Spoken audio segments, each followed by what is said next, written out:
నమస్తే, welcome to whistle. అతిపెద్ద కుంభమేళా జాతరగా పేరొందిన మేడారం వేదికగా మరో అరుదైన ఘట్టం ఆవిష్కృతం కాబోతోంది. ముఖ్యమంత్రి రేవంత్ రెడ్డి నేతృత్వంలోని రాష్ట్ర మంత్రివర్గ సమావేశం ఈ నెల 18న భేటీ కాబోతోంది. ఈ మేరకు రాష్ట్ర ప్రభుత్వం నుంచి అధికారికంగా ఉత్తర్వులు జారీ అయ్యాయి. ఈ నెల 18వ తేదీన మేడారంలోని హరిత హోటల్లో సాయంత్రం 5 గంటలకు రాష్ట్ర కేబినెట్ భేటీ అవ్వనుంది. ఈ భేటీలో పలు కీలక నిర్ణయాలు తీసుకునే అవకాశం ఉంది. మేడారం జాతర వేళ కేబినెట్ భేటీ విశేషంగా మారింది. ఇక సాధారణంగా రాష్ట్ర సచివాలయంలో కేబినెట్ భేటీ అవుతోంది. ఈసారి సాంప్రదాయానికి భిన్నంగా ఒక మారుమూల గ్రామంలో నిర్వహించుకునేందుకు తెలంగాణ ప్రభుత్వం సిద్ధమైంది. అది కూడా కోట్లాది మంది భక్తులు అత్యంత విశ్వసించే మేడారం గ్రామంలో నిర్వహించాలని నిర్ణయించింది. హైదరాబాద్ కాకుండా ఓ మారుమూల గ్రామంలో కేబినెట్ భేటీ కావడం ఇదే తొలిసారి అని చెప్పొచ్చు. ఇక మేడారంలో జరగబోయే కేబినెట్ భేటీపై సర్వత్రా ఆసక్తి నెలకొంది. ఇప్పటికే మేడారంలో శాశ్వత ప్రాతిపదికన అభివృద్ధి పనులు జరుగుతున్నాయి.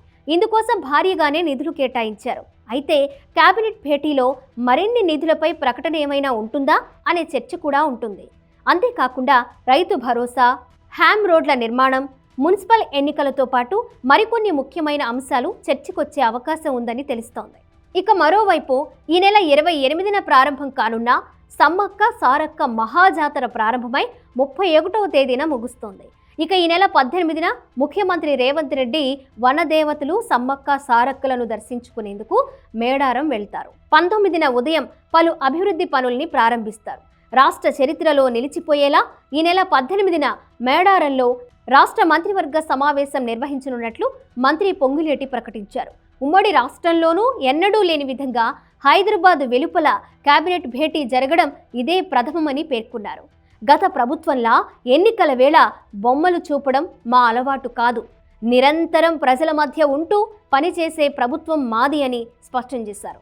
సమ్మక్క సారలమ్మ జాతరను కుంభమేళా కంటే అద్భుతంగా నిర్వహించేందుకు ప్రభుత్వం ఏర్పాట్లు చేస్తోందని మంత్రి తెలిపారు. మేడారంలో కాకతీయుల నాటి వైభవం ఉట్టిపడేలా నిర్మించిన రాతి కట్టడాలను 19వ తేదీ ఉదయం ముఖ్యమంత్రి ప్రారంభిస్తారని వెల్లడించారు. అలాగే గడువు ముగిసిన మున్సిపాలిటీలు, కార్పొరేషన్లకు త్వరలోనే ఎన్నికలు నిర్వహిస్తామని ఈ సందర్భంగా పునరుద్ఘాటించారు.